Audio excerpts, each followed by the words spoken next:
Yo, what's going on, guys? And today we'll be discussing Deandre Ayton joining the Los Angeles Lakers.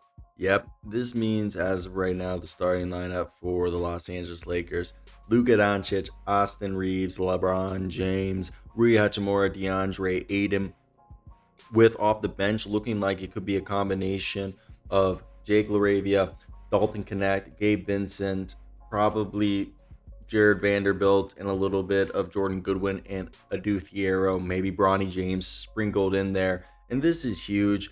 Look, domination. What is DeAndre Ayton at this point in his career? I know he spent the last few seasons in Portland, where Portland, it was interesting because this past season, he averaged 14.5 points, 10 rebounds, and he's a guy who's a double-double machine. He averages about a block a game and just under a steal a game, while also being someone who can, dish out about 2 assists a night. And he shoots an effective field goal percentage the last couple of years, 57%. For the career, it's 60% effective field goal percentage. He does not really take threes, even though technically this year he almost took 1 3 a night, but 18%. And look, on the Phoenix Suns, he averaged the PER about 20, almost 21. Since being in Portland, he was a guy who averaged about 18. And obviously, he was better. He was a better screener, a better rim runner, a better finisher, all as a part of the Phoenix Suns last couple of years. It's not that he's been mailing it in, it's just obviously not the same guy. And if you wanted to look at his numbers, if per 36 minutes, because he wasn't playing 36 minutes this past season. He was a guy who was playing about 30 minutes a night, in the year before that 32. So the past 2 seasons per 36 in 95 games. So 95 games before the per 36, he was a guy who averaged with Portland, as I said, fit almost 16 points a night, 11 rebounds, block, and steal a game with 2 assists. And the per 36 numbers are obviously 18 points, 12 rebounds, 2 assists, a block, and steal a night on 57% from the field.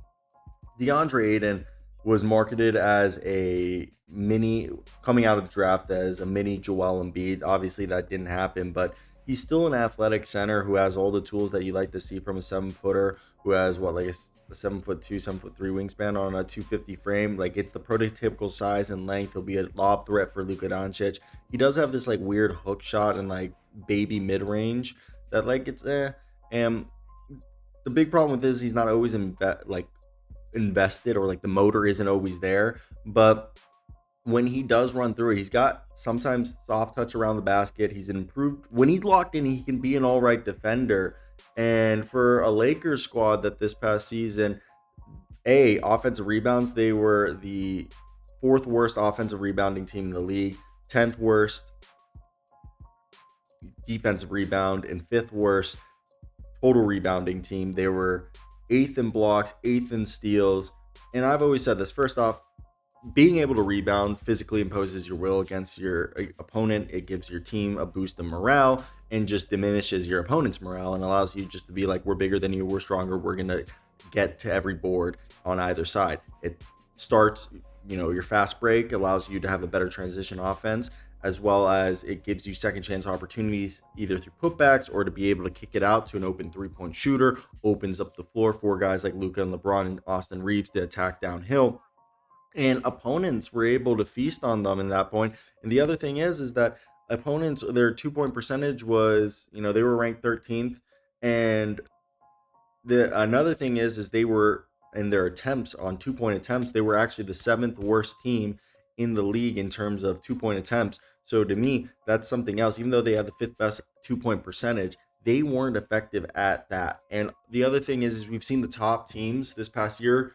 The top 4 teams in the NBA also had the top 4 2-point opponent 2-point field goal percentage. So meaning that opponents were not scoring well at the rim, nor were they scoring on 2-point shots that well. So to me, having something like that as part of your defense is huge, especially if you guys believe in what I believe is that having a big man, having somebody to hold it all down will be interesting, because this is a team that they haven't had a big man, a proper big man, what feels like since that title run. And when they had the proper big man, guess what happened? They won an NBA title. And I'm not saying that DeAndre Ayton's going to win them an NBA title, but I think puts them in a better position to win an NBA title. Let's real quickly take a sip of my shake. So, what do I think?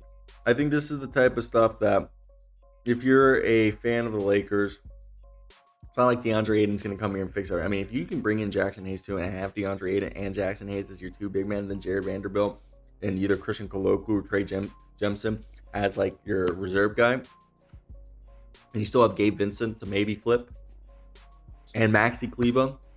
I know we haven't really talked about Kleba, and Shake Milton on this roster. Like, there's still flexibility to do stuff. So, to me, when you look at DeAndre Ayton joining a team like the Lakers, I think it's huge, especially with like the idea of Luka Doncic having a guy that you can run to the pick and roll, and they're armed with the 14.1 mid-level exception. So that's the biggest thing right here, is that this is a team that, with DeAndre Ayton now making it out here, we're not surprised that DeAndre Ayton is someone that they've set their sights on. Obviously, the Lakers weren't going to get Miles Turner, but they wanted Brook Lopez. And Windhorst said, quote, "This has Lakers ramifications because the Lakers were competing with the Bucks for DeAndre Ayton, so this leaves DeAndre Ayton to go to the Lakers to be their starting centers as a possible ramification of this," end quote. Meaning Miles Turner signing with the Bucks. And Los Angeles, as we've known, been looking for a quality center for years, especially after Davis was traded. And it's not that Jackson Hayes wasn't serviceable, but especially if you can bring back Hayes, which I don't know if that's going to be possible now, unless it's like on a minimum. It's just that currently, out of all the options, and for the price that you're going to have to pay, I think Ayton might be the best option, as he's still serviceable, who might be the best player available in terms of availability. And it's worth it. The former number one pick, it's a safe bet to look at it. And I know, obviously, I think it was Anthony Irwin the other day said they were reluctant favorites, but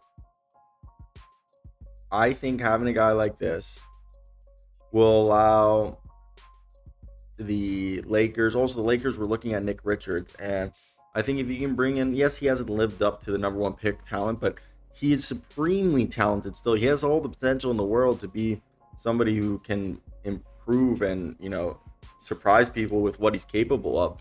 So to me, I think there's still room for growth here, and I wouldn't put it past, okay, the Lakers signing DeAndre Jordan as a move that helps move him up in the conference standings, as my nose starts to itch like crazy. So I'd like to hear your guys' thoughts down below in the comment section. What did you guys think? And do you guys like this move that DeAndre Ayton is coming to Los Angeles? I actually think it's one that works, and I just realized this wasn't even the image I wanted to use.